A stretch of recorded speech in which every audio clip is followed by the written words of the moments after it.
Today we're gonna make a simple grilled cheese sandwich. I got over here my green sauce that you could find how to make in the description below.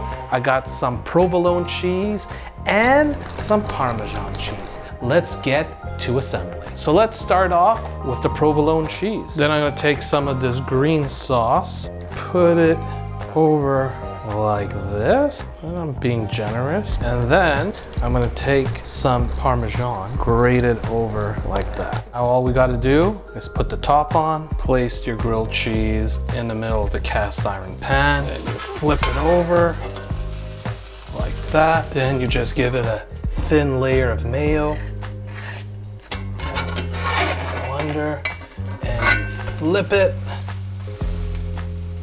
You take your mayo, flipping it.